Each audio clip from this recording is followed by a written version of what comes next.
Hi and welcome back.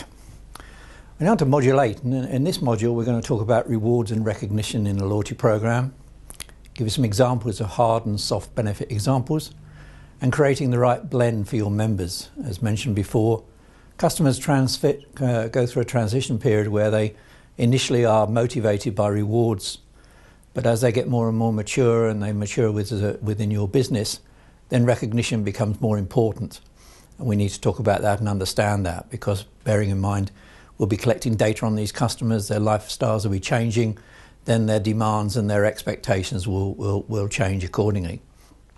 And then we're going to run through a case study to show examples of how fulfillment processes can be adapted and how you can reduce the cost of rewards, which obviously is the big value in your business.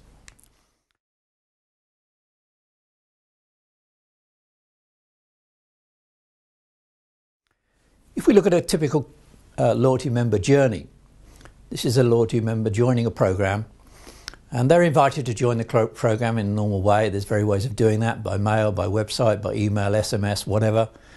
And typically nowadays I'm finding that people are inviting from established databases, so they know the customers they want to talk to. In some cases they have looked at those customers and done some analysis.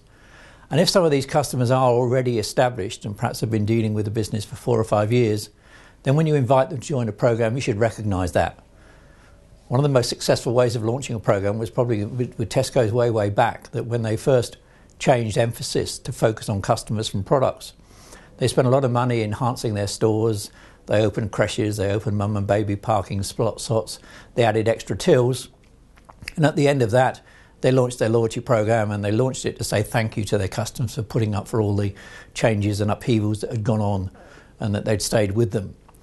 And from the data that they had been collecting on some of these customers, they could identify those that were the big spenders, those that had more disposable income, and some of those were invited to join with bonus offers. So you have that transaction process where they're invited to join the program. There's normally a call to action: go online, register.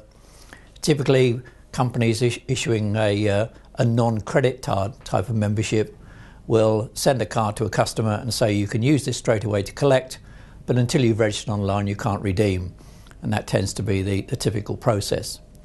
A new program launched last year in the UK with Subway offered customers a chance to use a mag stripe with a barcode, or they could download an app to their mobile phone and use that as the identifier. So those two processes tending to happen. The customer then registers online.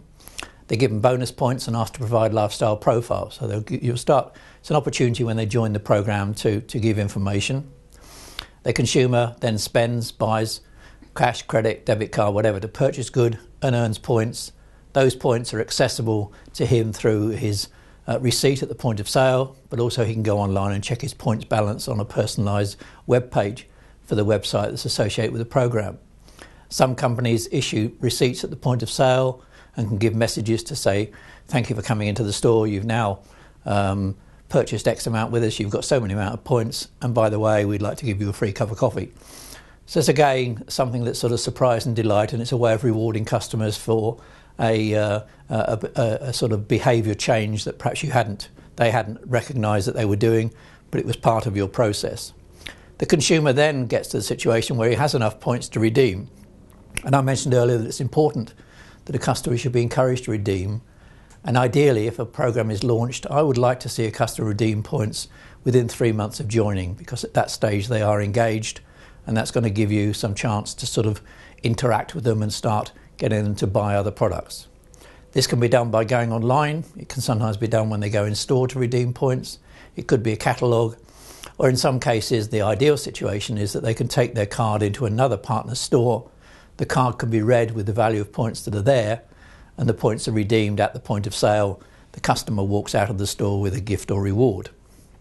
Obviously you need to bear in mind that if you're going to have rewards in a catalogue and they need to be delivered, then the customer has to spend or redeem enough points to cover the cost of the reward being delivered, as well as the item itself. So when you look at rewards, it's inadvisable to put in things like iPods and iPads and electronics, because everyone knows the price of those. And if you start adding another £5 or £10 for the cost of delivery, it's a very expensive way of redeeming your points. So I always recommend in redemptions that you look at low priced, high perceived value rewards, which I'll talk a bit more about in a moment. So the consumer sort of redeems their point. They go online and make a transaction. The points are decremented from their account and they get a receipt. And then they wait for the reward to be delivered, or they can download a voucher. They go in the store, pick up the necessary reward or wait at home for it. And then they're back in the loop and they're starting collecting again. And as I mentioned, research shows that once a customer has redeemed points, they will come back and start collecting for more. And this is certainly pertinent in the travel and leisure situation. If someone has actually redeemed for a restaurant meal or a weekend break or something, you will find that they'll come back to the store more often, start looking to buy other products because they want to have that experience again. And that's the ideal time to start recognising that and rewarding them accordingly.